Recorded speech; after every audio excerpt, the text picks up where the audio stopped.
जय हिंद, नमस्कार। लो जी, तय हो गया 8 फिटमेंट फैक्टर कितनी बढ़ेगी पेंशन और सैलरी चार्ट के माध्यम से आगे समझेंगे। दोस्तों, जैसे हमें पता है 8वां वेतन आयोग को लेकर केंद्र सरकार के कर्मचारियों और पेंशन भोगियों में उत्सुकता बनी हुई है। हालांकि सरकार ने आयोग के गठन की प्रक्रिया शुरू की है। इसमें 42 पदों को भरने के लिए आवेदन मांगे गए हैं। इनमें अध्यक्ष और सलाहकार शामिल हैं। आयोग की सिफारिशें 1 जनवरी 2026 से लागू होने की संभावना है, जैसे कि हमें पता है दोस्तों। लेकिन ऑपरेशन सिंदूर के वजह से कुछ इस बीच विलम्ब हो चुका है, लेकिन आने वाले समय में इसमें जो भी मेंबर हैं वो शीघ्र घोषित किए जाएंगे दोस्त। अब इसमें मुख्य सवाल एक फिटमेंट फैक्टर पर होगी दोस्तों। क्या फिटमेंट फैक्टर आपका कितना बनेगा? 7वें वेतन आयोग में 2.57 था और 8वें वेतन आयोग के लिए विभिन्न संगठनों के द्वारा 2.86 के फिटमेंट फैक्टर की मांग कर रही है, जिससे वेतन में पर्याप्त वृद्धि हो सकती है। हालांकि विशेषज्ञों का मानना है कि सरकार 1.92 के फिटमेंट फैक्टर पर सहमत हो सकती है, जिससे न्यूनतम मूल वेतन 18,000 से बढ़कर 34,560 हो जाएगा। कुछ विश्लेषकों का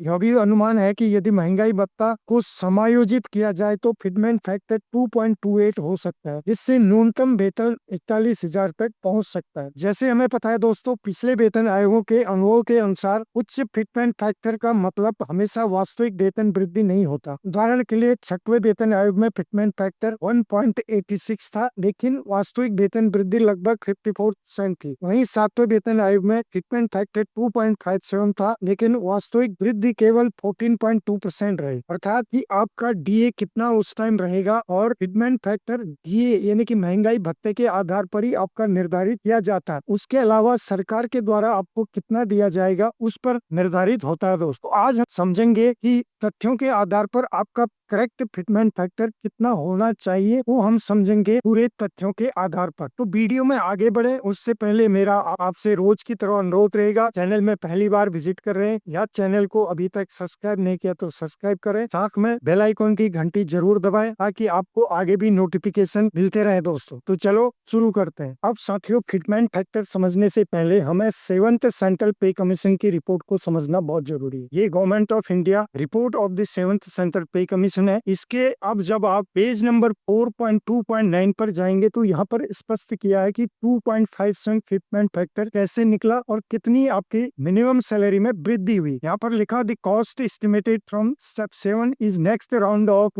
18,000 which is the minimum pay being recommended by the commission operative from 1/1/2016। This is 2.57 times the minimum pay of 7,000 fixed by the government while implementing the 6th CPC recommendation from 1/1/2006 accordingly. Basic pay at the level of 1/1/2016 pay in the pay band plus grade pay would need to be multiplied by 2.57 to fix the pay and employ in the new pay structure. तो जैसे कि आपको पता है 2.57 इस आधार पर मिला, पे बैंड और ग्रेड पे को मिला दिया। उसके बाद जो मल्टीप्लाई हुआ 2.25, और जब 2.25 जब आपका डीए उस टाइम 125% रहा तो ये 125% के आधार पर आपका 2.25 मिला। और सरकार के द्वारा यानी कि recommended by the commission the real increase works out 14.2% जो है वो गवर्नमेंट के द्वारा यहाँ पर दिया गया। तो जिस आधार पर इसको हम मल्टीप्लाई करें तो ये आपका बन गया 2.257 divided by 2.25 is equal to 11429। The following table shown the real increase given by each CPC government offer the previously set minimum pay. अर्थात ये नीचे चार्ट दिया गया, ये आपका बना 2.57। ये हम आगे चार्ट से अच्छी तरह समझेंगे दोस्तों। सिर्फ आप यहाँ पर ये चार्ट देख लीजिए कि इसमें